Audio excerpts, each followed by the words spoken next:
Hey y'all, y'all, I'm sorry about the midday manna today. Mm.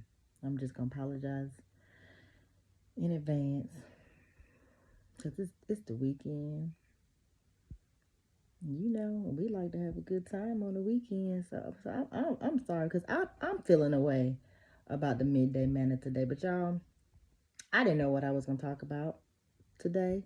So, I said, Lord, tell me what I'm supposed to talk about today. Because I don't know. I didn't know. Lord, what you want me to talk about today?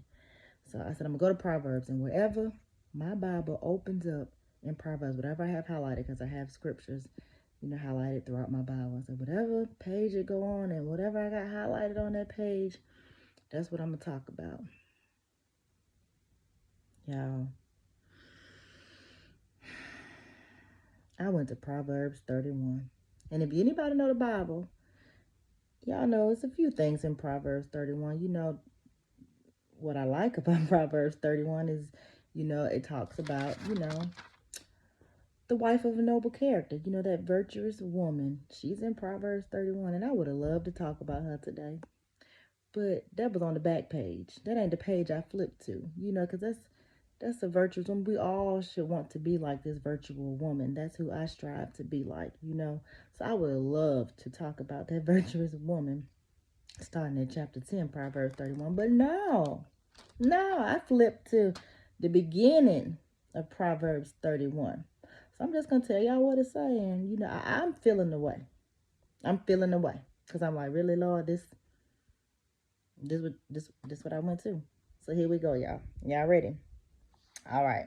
First, it starts what I'm just going to read what I have highlighted.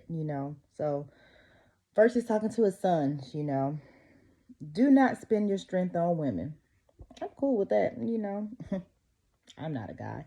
But men, don't spend your strength on these women because some of us, just gonna be honest, will stress you out, take all your strength, and then when it's time for you to be strong, baby, you drain. You drain. So be careful. Be careful. Don't spend up all your strength on, don't get them all you got, and you ain't got nothing left for yourself. Watch out who you tie yourself up with. So that's men. All right. Your vigor on those who ruin kings. It is not for kings, O Lemuel, not for kings to drink wine.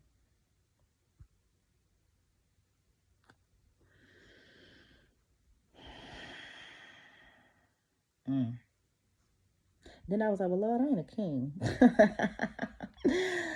So we always trying to find workarounds, right? No, there ain't no workaround. So next, it's not for rulers to crave beer. And I was like, well, I don't drink beer anyway. Lest they drink and forget what the laws decrees and deprive all the oppressed of their rights. So basically, y'all, this is not saying I felt away, but not really because it is not saying you cannot drink. You can drink. It's saying don't be drunk. Don't be just drunk, falling around, sloppy drunk. It's saying don't get to the point where it says, lest they drink and forget what the law decrees. Don't get so drunk that you're right here getting arrested. You lose your rationality. You lose that morality. You lose what's right is wrong, what's right and wrong. Sometimes we get so don't get so drunk that you lose you. Sometimes you get up and you look at your phone and you're like, ooh. Don't get to that point. Don't get to that point where you look at your phone and you see them send them text messages you want to expose your sin. We not don't get that drunk. That's what he's trying to tell us. Don't get that drunk because that way you lose the things that are instilled in you. We lose that sense of you know better. And that's when you get in trouble. So that's why he's saying don't be drunk. And that's what this is saying. So I said I felt the way, but not for real because you can still drink, moment of transparency for me, the Lord has been working on me about how, drinking and I can drink as we all know.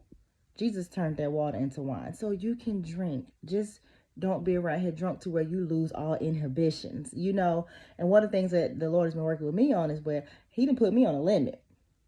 And I tried to be in denial about it for a while, but now I just know. He put me on a limit because He said, I got to stop you. I got to stop you because you got to know where to stop. Not that I'm not drunk and out in the streets and I lose inhibitions.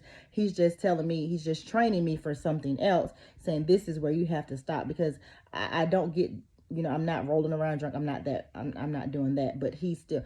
I think I'm on like a 2 drink limit, and how I know that he's put me on this limit, y'all. I tried it a couple of times just to see, Lord, this what you really try to do for me?